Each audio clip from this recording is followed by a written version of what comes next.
संभल का वृक्ष होता है, संभल। उस संभल के वृक्ष के फल बहुत ही अच्छे होते हैं, फूल भी बढ़िया होते हैं। देखने में तो वो फल इतने अच्छे होते हैं कि बहुत ही स्वादिष्ट होंगे, इनमें बहुत खाद्य पदार्थ पाओगा। उसको जो फोड़ के देखे तो उसमें कपास होती है, रुई होती है, जैसे आंख के डोड्याम होती है। एक तोता पक्षी होता है, वो तोता पक्षी जो है ना पके हुए फलों को खाता है, और जब वो संभल का वृक्ष बड़ा होता है तो उसको तोता उस पर आस रखता है कि ये वृक्ष बड़ा होगा, इसका फल लगेंगे। 10-12 वर्ष में वो संभल का वृक्ष बड़ा हुआ, फल लगने लगे। जब फल लगने लगे तो तोते ने सोचा फल पक गया, इसको खा ले तू। संभल के फल को खाने के उद्देश्य से, पके हुए फल को खाने के उद्देश्य से तोते ने चोंच मारी आची दबा के, और वो चोंच मारते ही रुई उसके मुंह में फंस गई चोंच में। अब उसने सोचा था आनंद लूंगा, फल मीठा फल पाओगा, खाऊंगा, और वह चोंच फंस गई उसकी चोंच में, उसने वह रुई फंस गई उसकी चोंच में, जान बचानी मुश्किल होगी।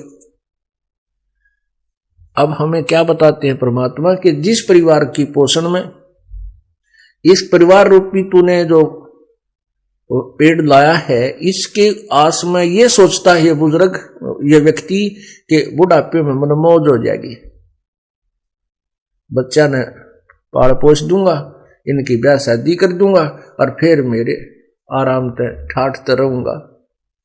बुढ़ापे में तो रह लिया ठाठते, तेरा जिए जानेगा जैसा तू ठाठते रहेगा।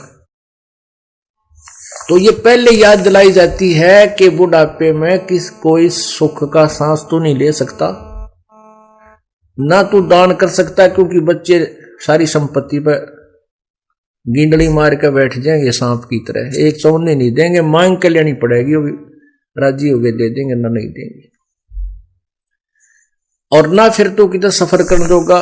बुढ़ापे में सत्संग सुन चला जा, समस्या बहुत आ जाएंगी, कदे कड़े दुख है, कदे सिर दुख है, कदे जाड़ पड़वानी, कदे आंख पड़वानी, कदे बीपी आई, कभी लो। क्यों बुढ़ापे में शरीर कम वीक हो जाता है, इसका तो सीमा दे रखी है भगवान ने, इतने समय के बाद इसमें स्थिति परिवर्तन आएगा ही आएगा।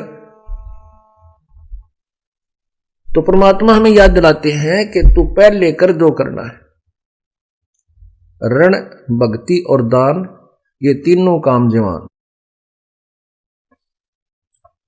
फिर भी जो बुजुर्ग हैं, बूढ़े हैं, पुण्यात्मा हैं, यदि परमात्मा के नाम पर लग जाएंगे तो परमात्मा धीरे धीरे उसका रास्ता खोलेगा,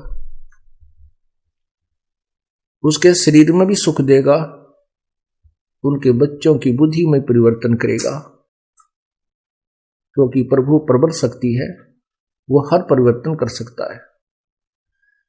तो कहने का भाव यह है कि जो पहले लग गए तो बहुत अच्छा, उसके बच्चे भी ठीक लाइन पकड़ जाएंगे, उनकी पुत्र वधुआ होंगी, वह भी भगवान होंगी, भगवान के चरणों में लग जाएंगी, पूरे परिवार में एक सुथरा माहौल बना रहेगा। और जो परमात्मा से दूर हैं या बिल्कुल लास्ट में आएंगे, कोई ऐसी घबराने की बात नहीं है, लाभ उसको भी मिलेगा, लेकिन उसी रेसों में मिलेगा।